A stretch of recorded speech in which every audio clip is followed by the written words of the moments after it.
विधवा बहू का फैसला। महक की शादी रोहन से होती है। रोहन माँ बाप का इकलौता बेटा होता है, लेकिन फिर किसी कारण से रोहन की मौत हो जाती है।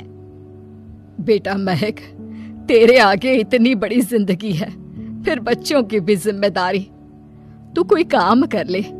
मैं तो कहती हूँ रोहन के ऑफिस में ही बात कर ले, शायद तेरे लिए कोई काम निकल आए। हाँ माँ जी, मैं भी यही सोच रही थी, लेकिन कैसे बात करूं, किससे बात करूं, कुछ समझ में नहीं आ रहा।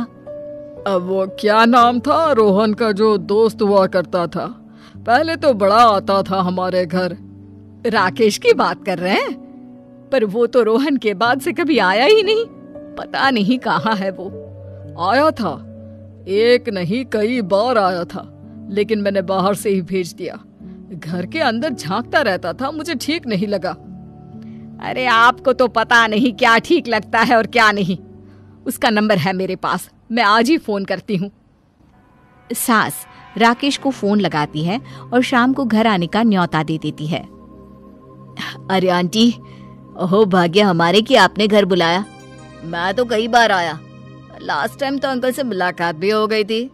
हाँ, वो हम लोगों को निकलना था ना कहीं उस वक्त।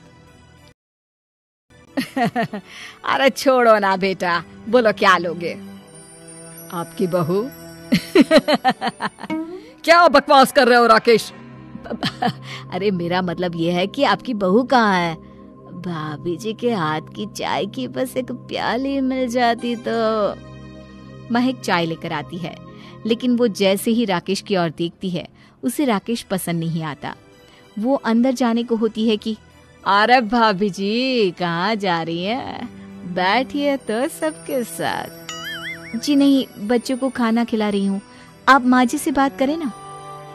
अंदर जाने के बाद सास कहती है, अरे बेटा राकेश, वो क्या है ना, वैसे तो तेरे अंकल जी की पेंशन आती है, साथ ही ऊपर 2 मंजिल मकान से किराया भी, तो हम लोगों का तो अच्छा चल जाता है। लेकिन महक, उनकी चिंता आप न करें आंटी, आदेश दें बस आप तो।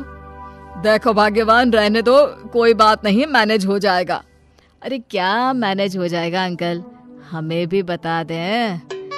आप चुप रहिए जी। अब वो क्या है ना राकेश, तुझे तो पता है कि रोहन के 2 बच्चे हैं, उनकी पढ़ाई लिखाई का खर्चा बहुत है। हम ये चाह रहे थे कि रोहन के ऑफिस में महक को भी अगर कोई काम मिल जाता तो।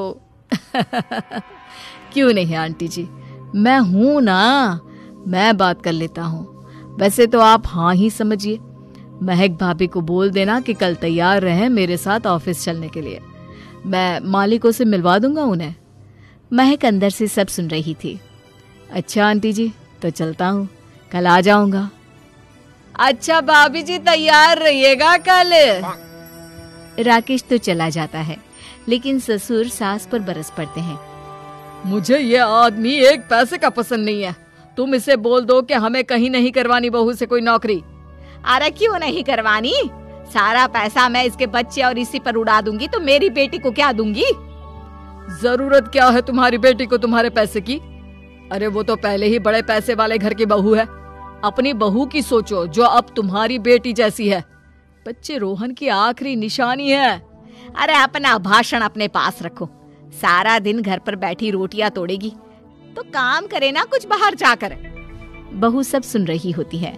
वो अगली सुबह बिना मन के तैयार तो हो जाती है, लेकिन जैसे ही राकेश आता है, क्या बात है भाभी जी, रेडी हैं? तो फिर चले डेट पर, मतलब इंटरव्यू पर। महक सामने आती है कि सामने ससुर जी खड़े होते हैं। हाँ महक बेटा, आओ चलते हैं, मैं भी चल रहा हूँ। ससुर को तैयार देखकर राकेश का चेहरा बन जाता है। अंकल जी, आप परेशान हो जाएंगे। अरे रहने दीजिए ना, धूप भी बहुत है। वैसे भी स्कूटर में तो 2 लोग ही बैठ सकते हैं ना। तो तुम चलो, मैं बहू के साथ अपनी कार से आ जाता हूँ।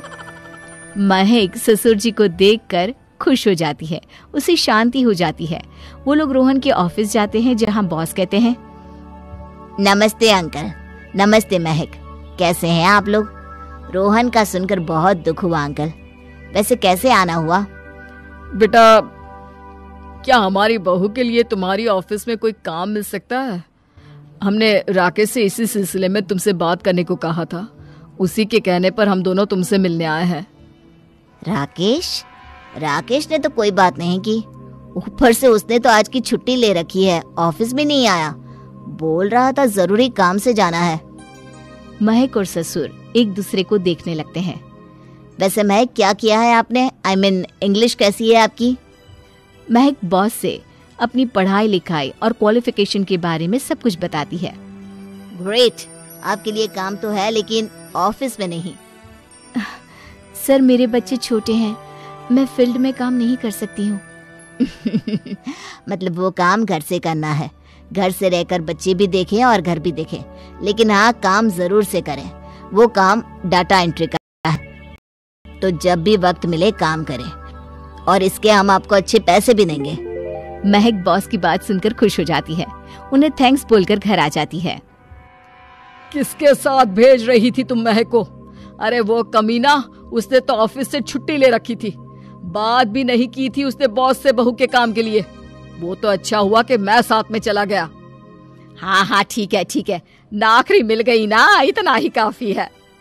समय बीतता है और एक दिन फिर दरवाजे पर दस्तक होती है। घर पर कोई नहीं था। महक दरवाजा खोलती है, देखती है तो सामने है राकेश। नमस्ते भाभी जी। नमस्ते, घर पर कोई नहीं है, आप कल आइएगा। अरे, कैसी बात कर रही हैं भाभी जी, हम तो आपकी मदद के लिए आए हैं। वो क्या है ना, अंकल जी का फोन आया था कि आपको किसी मदद की जरूरत है। महक को आश्चर्य होता है कि उसके ससुर ने राकेश को फोन क्यों किया। वो ससुर जी को फोन करती है लेकिन फोन नहीं लगता। नहीं, हम लोगों को किसी भी चीज की जरूरत नहीं है, आप जा सकते हैं। अच्छा, एक कप चाय तो पिला दीजिए। महक चाय लेकर आती है। चाय पीने के बाद, रोहन मेरा बहुत अच्छा दोस्त था। उसने मुझसे कहा था कि वो रहे ना रहे, उसके घर वालों का, खास करके आपका ख्याल मुझे ही रखना है। तो मैं कल फिर आऊंगा भाभी जी। नहीं, माता पिताजी है नहीं, वो 4-5 दिन बाद आएंगे। आप उन लोगों के आने के बाद ही आइएगा। मुझे ये सब ठीक नहीं लगता। अरे छोड़िए ना भाभी जी, लोगों का तो काम है कहना। मेरा मतलब है वो तो बोलते ही रहेंगे।